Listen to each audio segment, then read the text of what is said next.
There are some things that people need to hear and not read. Hearing makes the written word more real, more alive, even when it's a computerized voice.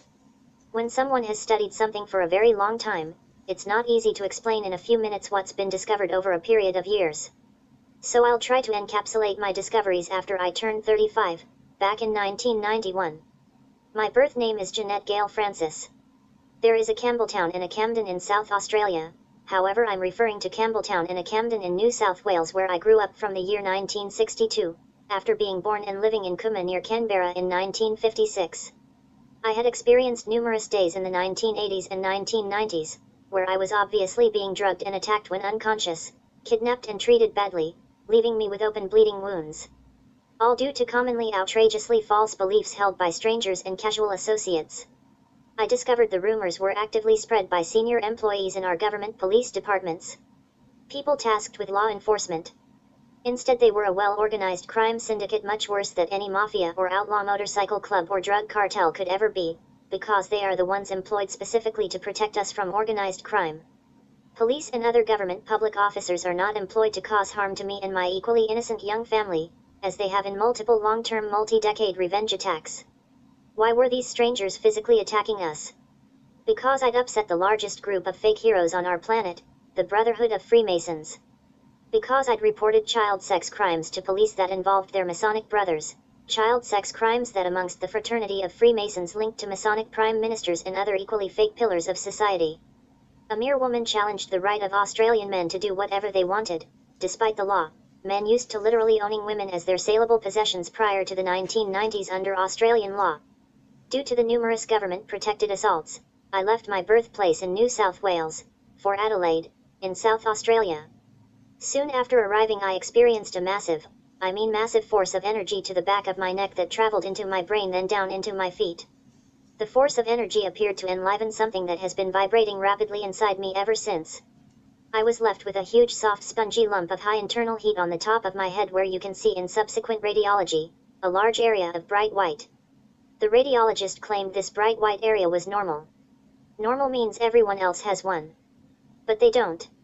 When I refused to accept the false normal diagnosis, state and federal public officers began compiling a fabricated mental health record on me claiming I had a mental illness that had never before been diagnosed in my prior 50 years of life. As if. So then I began researching, existing medical research on implants that were controlled remotely by radio frequency microwaves.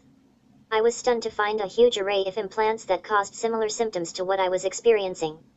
The government puppets didn't like that I was an independent thinker, so they illegally, I repeat, illegally, imprisoned me under their Mental Health Act, which was an assault in criminal breach of the same act. So I started working backwards to figure out what the motive or motives were to cause me so much criminal harm.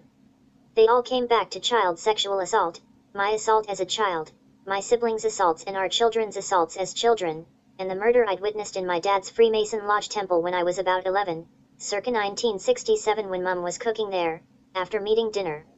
Freemasons or Masons, called their Almond Street Campbelltown group, the Blue Lodge. My dad was the chairman or in the chair when I was 17, circa 1973. There was another Masonic lodge on the north side of Campbelltown. They were a totally different group.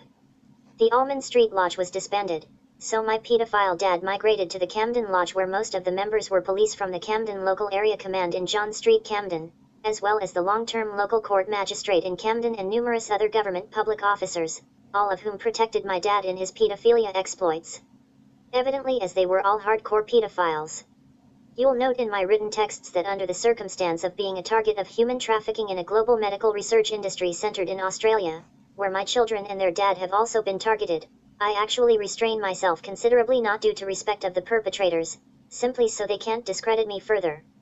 Occasionally I do succumb to a healthy written vent for my outrage at their illegal obstructions to my legal rights, but only occasionally.